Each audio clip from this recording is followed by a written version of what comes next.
And that's very smart of him, because that's what we're telling everybody constantly.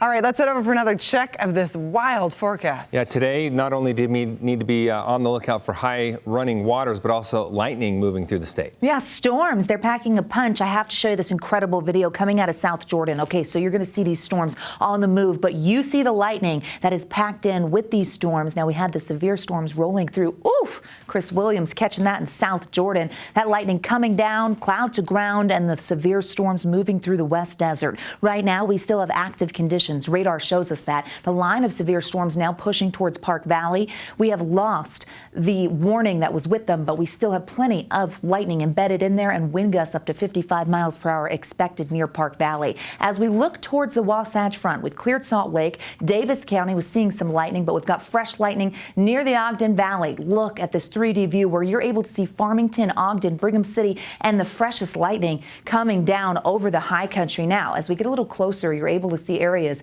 west of Ogden now tapping into heavier rain and stronger storms, gusty winds. Also up towards Bear Lake, we've cleared the storms. They're heading towards the state line. Eastern Utah, very active. That line right there, ooh, packing a punch. We get rain over Vernal. These are heavy, brief downpours, gusty winds between 40 and 60 miles per hour, abundant lightning, which is Utah's deadliest weather killer.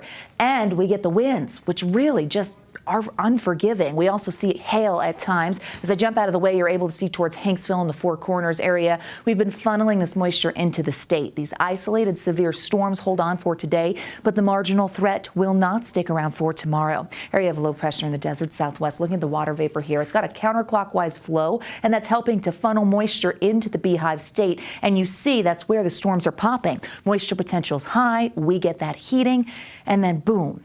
That air rises and we have storms. 74 in Salt Lake with storms overhead. We did hit 90 for the first time this year today. 82 in Logan, 80 in Provo. When is Logan warmer than Salt Lake and Provo? That's when you know moisture's on the move. 70s and 80s over in eastern Utah. 91 in St. George. Drier air in the southwest corner of the state. Storms in eastern Utah. Live view from Moab. 82 degrees. Storms over the Colorado. That is just a pretty shot, but we know flash flood potential is out there. It's possible for areas surrounding the Mighty Five. Zion and Bryce are out of the mix as that pocket of drier air and the winds help to kind of keep them in the lower risk category, but it is possible. Grand Staircase, Glen Canyon heads up there into tomorrow. The thunderstorm threat sticks around. Now, we talked about the warnings when it comes to our rivers. Bear River near Woodruff Narrows and the Sevier River in south central Utah impacting several counties. That's a flood advisory, meaning minor flooding happening. Futurecast takes us through what to expect tonight. Isolated storms, 8 p.m. Wasatch Front, you may not be done. As we look towards Cache Valley and the mountains, active skies over towards Grand Junction, near Moab, and towards Lake Powell, we hold steady. We become more isolated as we head into tonight. Cloud cover holds on by 10 p.m. Few storms linger. Quiet for the overnight, but we're not finished. Into tomorrow, isolated to scattered storm potential picks up yet again. Here we are by 2 p.m. along the Wasatch Front, so another day of eyes to the skies. By 7 p.m. it clears the Wasatch Front, maybe a storm or two for the Wasatch back, and a slight chance as we head into Thursday over the high country. The marginal risk for storms, it's further north, so it's a general risk tomorrow for eastern Utah and the northern half of the state. Temperatures tonight, 60s.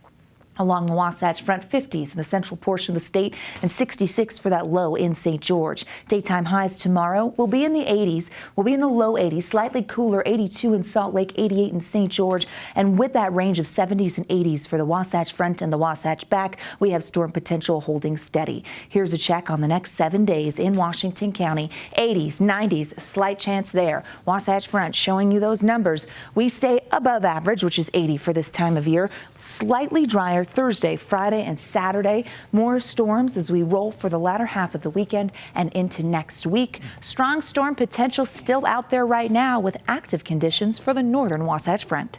It just keeps on coming. Well, we're just never boring. Isn't that fun? I mean, always something. It has definitely been a year. No doubt. And we keep it rolling. Yeah. Did you want a breather? Because we don't need one. Not at all. Thanks so much, Alana. I appreciate it.